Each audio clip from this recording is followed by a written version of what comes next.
Breaking news చూస్తున్నాం. Delhi liquor scam కి సంబంధించి ఢిల్లీ లిక్కర్ కేసులో మరో కీలక పరిణామం చోటు చేసుకుంది. అప్రూవర్ గా మారతానని మాగుంట రాఘవ ముందుకొచ్చారు. అయితే రాఘవ అభ్యర్థనకి రౌస్ అవెన్యూ కోర్టు కూడా అంగీకరించింది. ఈడీ దాఖలు చేసినటువంటి కేసులో ఇప్పటికే అప్రూవర్ గా మారారు మాగుంట.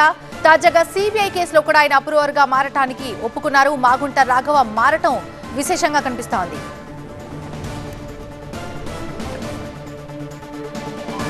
ఢిల్లీ లిక్కర్ కేసులో మరో కీలక పరిణామం చోటు చేసుకుంది. అప్రూవర్ గా మారతానని మాగుంట రాఘవ ముందుకొచ్చారు. అయితే రాఘవ అభ్యర్థనకి రౌస్ అవెన్యూ కోర్టు కూడా అంగీకరించింది.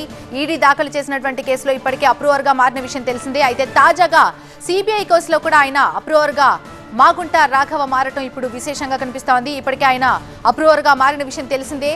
ఇప్పుడు సిబిఐ కేసులో కూడా ఆయన అప్రూవర్ గా మారుతున్నారు.